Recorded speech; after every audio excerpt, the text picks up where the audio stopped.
نماز بلا عذر شرعی کے مقدم یا مؤخر کرنا، یعنی سفر، مرض یا کسی اور عذر شرعی کے بغیر جان بوجھ کر نماز کو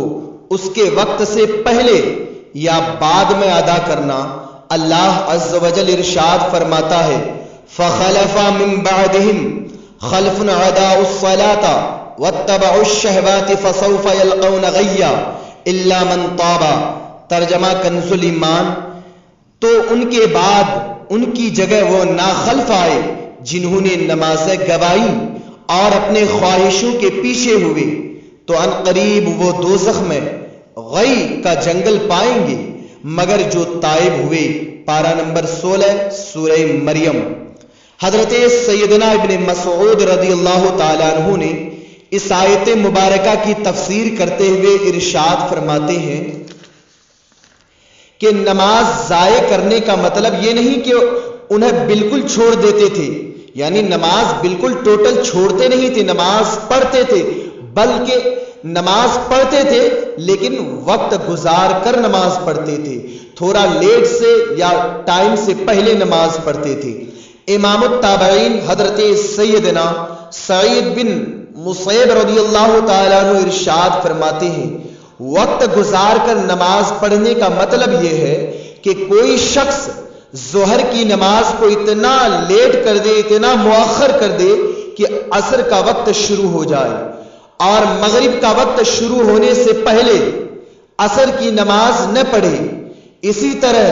مغرب کو عشاء تک اور عشاء کو فجر تک اور فجر کو طلوع آفتاب یعنی سورج نکلنے تک دیر کر دے، مؤخر کر دے۔ لہٰذا جو شخص ایسی حالت پر اصرار کرتے ہوئے یعنی بار بار نماز کو لیٹ پڑھتے ہوئے، نماز تو پڑھ رہا ہے لیکن نماز کو وقت گزار کر پڑھ رہا ہے،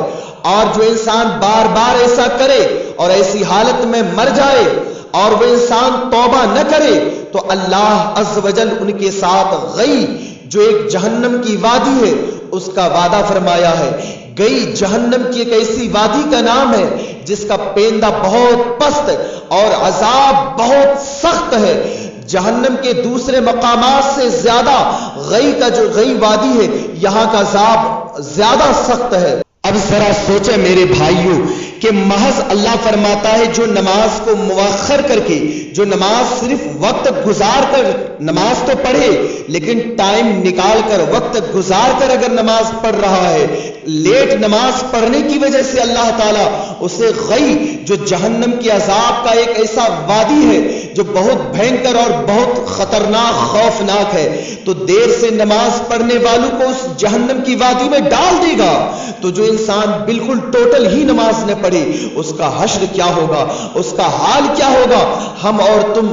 تصور بھی نہیں کر سکتے۔ لہٰذا میرے بھائیوں توبہ کر لو اور صدق دل سے توبہ کر کے آج ہی کے دن سے نمازی بن جاؤ اور وقت پر نماز ادا کرو۔ اللہ نے ہمیں نماز پڑھنے کے لیے، اللہ کی عبادت و بندگی کے لیے ہی پیدا کیا ہے، مگر آج ہم نے اپنے اصل مقصد کو چھوڑ دیا ہے اور یہ دنیاوی چمک، دنیاوی دمک، دنیاوی دولتوں کو جمع کرنے کے پیچھے لگے ہیں۔ یاد رکھیے گا مرنے کے بعد یہ دنیاوی چمک دمک، یہ دنیاوی دولت یہی رہ جانے والی ہے۔ اگر قیامت میں قبر میں کوئی کام آنے والی چیز ہے تو وہ نماز کی دولت ہے، لہٰذا اپنی نمازوں کو درست کر لو۔